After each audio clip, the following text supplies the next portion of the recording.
YouTube បាទវីដេអូវិញបងប្អូនទាំងនេះបាទយើងចូលមកកាន់ YouTube មកបាទដល់ទីនេះបងប្អូនចុចមកកាន់សញ្ញាបូកបាទដែលយើងផុសជាប្រចាំបងប្អូនបាទលឹបបាទមកដល់ទីនេះបងប្អូនជ្រើសយកវីដេអូមកវីដេអូវែងបាទនេះវីដេអូវែង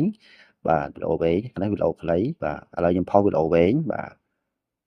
7នាទីចឹងបងប្អូនណាហ្នឹងហើយ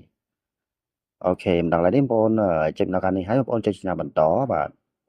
តែមានតម្រងផ្ដេកបងប្អូនណាយើងផុសវីដេអូតម្រងផ្ដេកបាទ16.9បងប្អូនណាបាទដល់នេះបងប្អូនចង់ដាក់រូប thumbnail បងប្អូនចុចលើសញ្ញាប៊ិចបាទព្រោះរូប thumbnail របស់ខ្ញុំធ្វើរួចហើយបងប្អូនណាខ្ញុំធ្វើទុករីការស្រេចហើយបងប្អូនហ្នឹងហើយឥឡូវនេះខ្ញុំសូមយករូបមួយនេះបាទអូខេឥឡូវខ្ញុំចុចកាន់ទុកពើបាទនេះជារូប thumbnail ខ្ញុំដែលខ្ញុំបាទធ្វើទុករួចហើយបាទហើយខ្ញុំចុចសញ្ញាតទៀតខាងស្ដាំដៃបាទរួចហើយខ្ញុំដាក់ចំណងជើងបាទនេះជារបៀបខ្ញុំផុសប្រចាំថ្ងៃបងប្អូនណាបាទអូខេហើយខ្ញុំ copy យកដាក់ហើយបាទរួចហើយឥឡូវវាបាទសាធារណៈហើយបាទអត់មានបញ្ហាទេម្ដងឡើយចំណុចនេះបងប្អូនត្រូវឆែកមើលជាប្រចាំពេលបងប្អូនផុស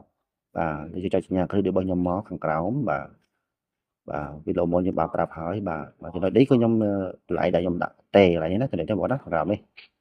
បន្ទាប់នេះបាទអញ្ចឹងពឹបដាក់ថាតេហើយពឹបគឺយើងផុសបានបងប្អូនណាបាទខ្ញុំផុសជាប្រចាំបាទហើយចុចសញ្ញាផុសមកមានអីទេបងប្អូនមានប៉ុណ្្នឹងហើយបាទហើយខ្ញុំផុសបាទផុសពឹបបាទបណ្ដឹងចិនបាទគឺរួចរាល់បងប្អូនណាវីដេអូក៏បានអាប់ឡូតចូលក្នុង channel YouTube របស់យើងហើយបងប្អូនបាទរៀបរយមានអីបាទមានអីពិបាកបងប្អូនណាងាយស្រួលទេបងប្អូនហ្នឹងហើយបាទអូខេហ្នឹងហើយបងប្អូនរងចាំឲ្យពេញ 100% ទៅបងប្អូនណាចាំបងប្អូនថយចេញបាទឥឡូវនិយាយវីដេអូនេះយើងបានអាប់ឡូតចូលរួចហើយគេដាក់អក្សរខ្មែរថាមើលបានអញ្ចឹងបងប្អូនណាបាទអញ្ចឹងវីដេអូគឺមានតែប៉ុណ្្នឹងបងប្អូនណាពីរបៀបយើងផុសវីដេអូវិញក្នុង channel YouTube បាទជួបគ្នានៅវីដេអូក្រោយសូមអរគុណសូម